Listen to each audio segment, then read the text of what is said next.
Happy Wednesday, I'm back. We're doing pickles today, but the best part about these pickles is they're quick. So I like to call them Quickles. You'll see a lot of recipes online called Quickles. Really, basically all we're not doing is the canning process. So these need to stay refrigerated, but it's such a great way to get fermented foods into your system, which are great for gut health. They give everything a delicious, bright, citrusy, vinegary flavor. And why not? I mean, one more thing that you can do for yourself that is delicious and nutritious. So the first thing that I want to show you is something that I already have done because literally it's so fast. And I just keep it in a little plastic container like this in the refrigerator. It's red onions, and I just slice them very thin. So you can see how thin they are. I put a little bacon fat into a skillet and heat it up. If you don't want to do meat, you can just do avocado oil or olive oil like this. Get it hot, get the onions in there, and then add about 4 tablespoons or a quarter cup of apple cider vinegar. Apple cider vinegar is my go-to when it comes to these kinds of recipes. I get this one at Costco. Believe it or not, 2 of these bottles is like $4.99. This is not an expensive investment if you want to try doing some pickle recipes. So I just bring it to a quick boil, cover it with just enough water and I use a skillet, just enough water to cover it, turn the heat off, and just let them steep a little bit. They get all this nice, soft, delicious texture. And I put these on everything. Last night we had Taco Tuesday. I had some shredded beef and I made bowls with cauliflower rice and some lettuce leaves that are like bowls, and put these on top with some smashed avocado. It was delicious. And I put these on sandwiches. It's great on scrambled eggs. Use your imagination. It's one of my favorites. The first thing I want to demo for you today is a quick, I'll move these out of the way. Aren't these radishes gorgeous? I'm going to show you some radishes too. The first thing I want to show you today is literally a quick pickle. So what I did here was I just in advance added some apple cider vinegar, some smashed garlic cloves, and a little bit of fresh dill, and just brought it to a quick boil. Next, you can see I have some cucumbers already sliced, and I'm going to show you how I do that. I'm going to use my mandolin. This is just a cheap plastic version of the expensive professional model, but I've had this for years. The blade's still pretty sharp. It works great. And I just sliced the cucumbers. It's an English cucumber. And I just buy these because I like them because they don't have a lot of seeds. And I think you can see me. I'm going to cut it on a bias because I like all that surface area. And then using that angle as a guide, I'm just going to slice. Be sure to keep your fingers back. And this blade has lots of different adjustments. You can pop this guy out and turn it over if you want things to be thicker or thinner. Whoops. And just go according to your preference. See, this is boiling already, so I'm going to turn it off. And I'm going to add it to this 2 cups of cold water. So let's review. I've got a half a cup of vinegar, some smashed garlic, and I'm adding it to the cold water. The reason I have cold is I don't want the cucumbers to cook too much because we've already got them so thin that we don't want them to get too cooked and not have that nice crisp bite. So I have them already sliced in this little bowl. We'll add the ones that I just sliced.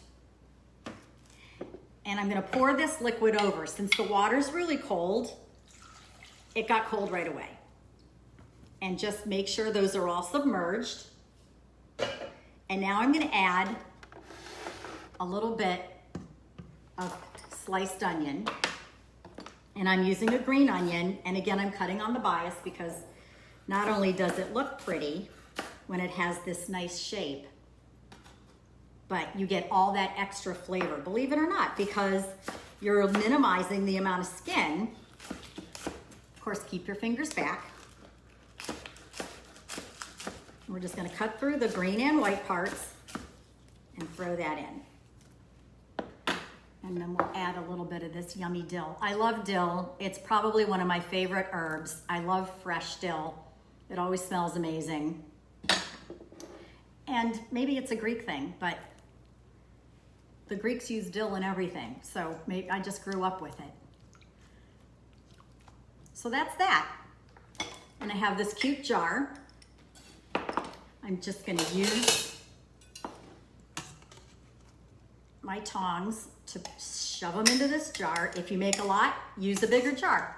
And again, because we're not canning per se, we don't have to worry about getting all the air out or doing the sterilization process.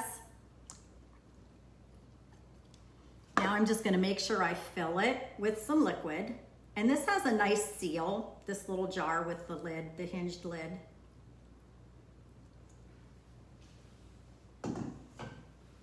So these can sit in the fridge for a couple of days, or even like within an hour, they're ready to eat. And just keep them refrigerated. If you wanted to go through the whole canning process at this point because you wanted to make a bunch of them, you know, you can go and proceed with that from here, but just keep them in the fridge. You'll probably eat them in a week. They're not gonna last long. They're delicious.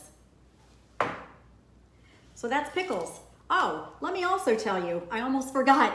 I have some red pepper flakes here. If you wanted to add some heat, you can add some red pepper flakes. If you like black peppercorns, you can add that. Some of my other pickles today have other ingredients as well. So just like anything else I show you, just change up the flavors and make it your own. Let me get the ingredients for the next dish and I'll be right back.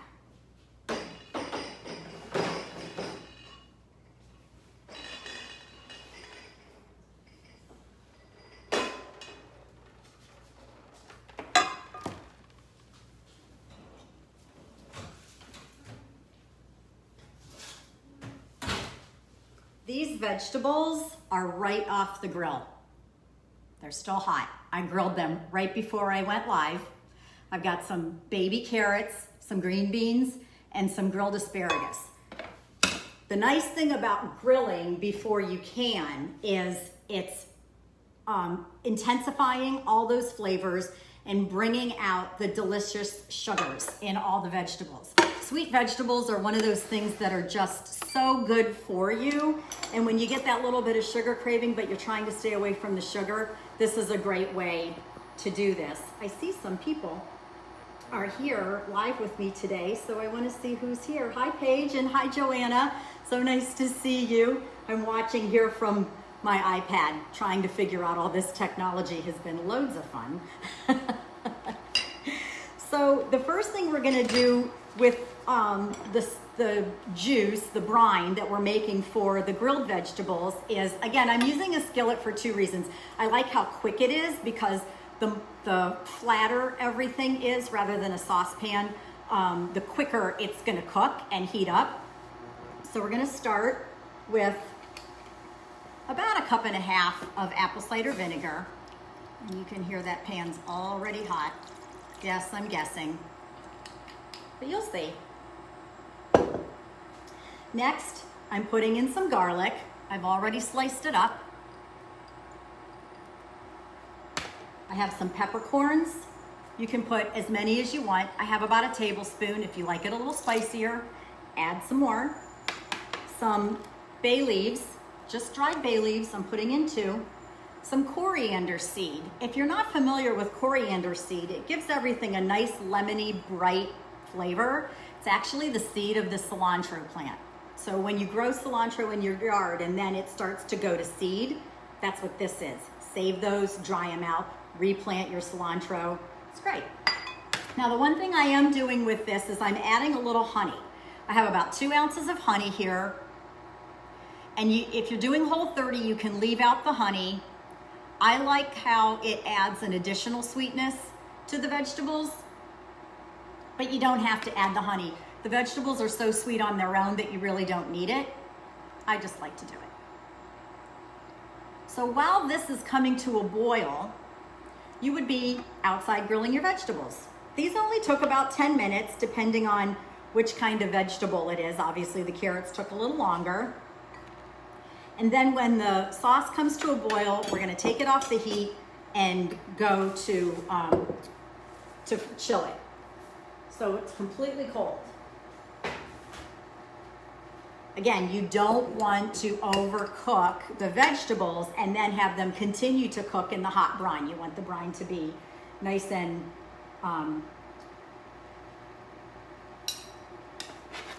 cold. So now I'm just using this big jar and I'm going to stack up everything kind of sideways. And you can do, the recipe calls for 2 pounds of any vegetables you want. And we've got that nice grilled flavor of all the vegetables. And I've got some asparagus here. One nice way to do this, also if you don't have a scale or you don't want to weigh your vegetables, is stuff them into the jar that you're going to use before you grill them. I did that, and you can see that there's still a little bit of space, enough for the liquid, but you could almost do double what's in the jar. Because once they cook down, they're gonna have a little extra space. And see that carrot, how I left that nice burnt end? It's delicious. So now this has come to a boil. Just gonna turn that off. So I showed you how that's prepared. This is it, already finished, already cold. And I'm just gonna pour that in. You can leave the garlic cloves. You can strain them out if you don't want it to be too garlicky. Again, totally up to you. And I'm just gonna lock this and shake it up a little bit.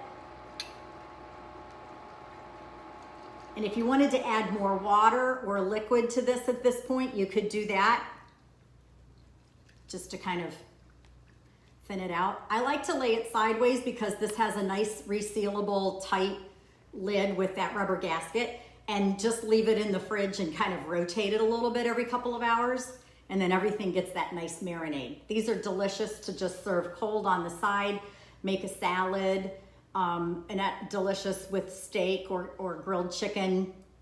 And you'll see they have that nice charred flavor from being on the grill and a nice sweetness all on their own. Let me get the ingredients for the next thing, and I'll be right back. The next thing I want to show you is a pickled pepper shrimp. And these are so easy. It's actually a cold process, where the recipes that I've shown you so far are hot because we had to cook the brine. This one, it's just gonna brine on its own, and we're gonna mix the whole thing up and put it in one of these jars. I'm actually riffing a recipe that I saw a few years ago in St. Augustine at one of their local restaurants. It was all Florida cuisine. It was very fun and a very quirky dining room, and I just loved everything that they had on their menu. And a lot of it I could eat because it was a lot of meat and vegetables, so I didn't have a lot of undesirable ingredients. So I'm just starting with some shrimp. They're already cooked, so save yourself some time. Buy the already cooked peeled and deveined shrimp. That makes it really simple. And to that, I'm going to add, what am I gonna add? I'm gonna add some lemons that are very thinly sliced. And again, I use the mandolin for these lemons because you want the lemons to pick up the brine and cure the way the shrimp are gonna cure. And then they're tender enough that you can actually eat them, and they're gonna mellow out a little bit too. And then I've got some radishes, which I also sliced these beautiful radishes earlier. And I love the Easter egg radishes because they just give any dish you use them in so much color. And I'll show you, I just take the end, the root end off.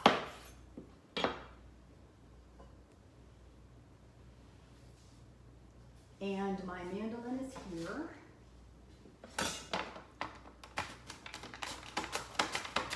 Now you wanna make sure you keep your fingers out of the way. I'm using my hand flat. I used to joke I put a little bit of myself in everything I make. I try not to. So we're not doing anything with that, but that's how close I can get it with this mandolin. I'm gonna throw that in.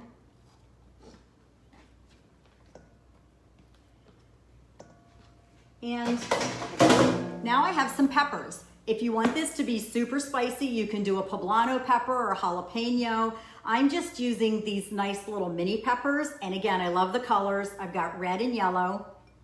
And I simply just took the top off and then used a small paring knife to hollow out the center where the ribs and the seeds were. And don't worry about rinsing it. It's okay if a few seeds go in. And now I'm just gonna go through the whole pepper and cut rings, about 1/4 inch. And those are gonna go in. And all these flavors just give this the most delicious combination.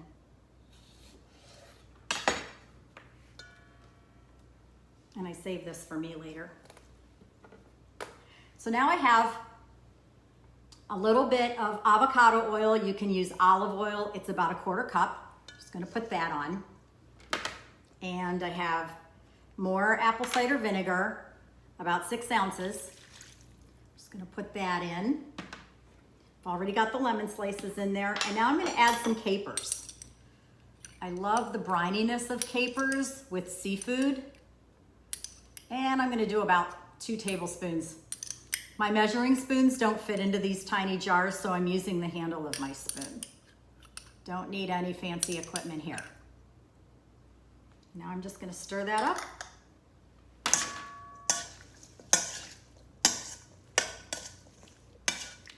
And that's all there is to this. Let it sit in the fridge so all these flavors meld together.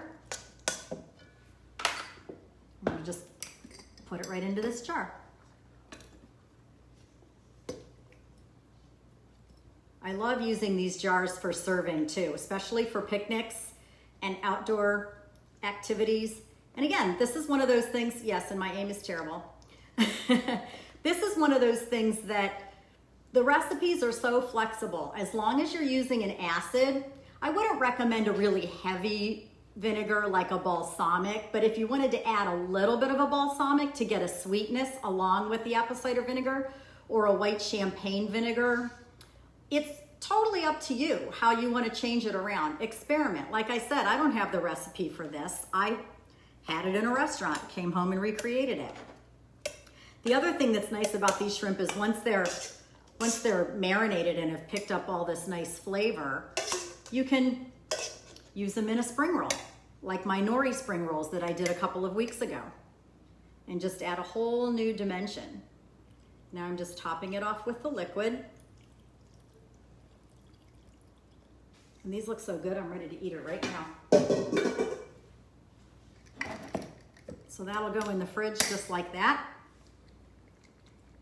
I could even add a little more liquid to that if I wanted. And again, I just like to make sure I toss it around every so often. And once it's been in there for a couple of days, it's gonna be delicious. But you don't even need to wait a couple of days. That's why these are quick. That's why these are Quickles.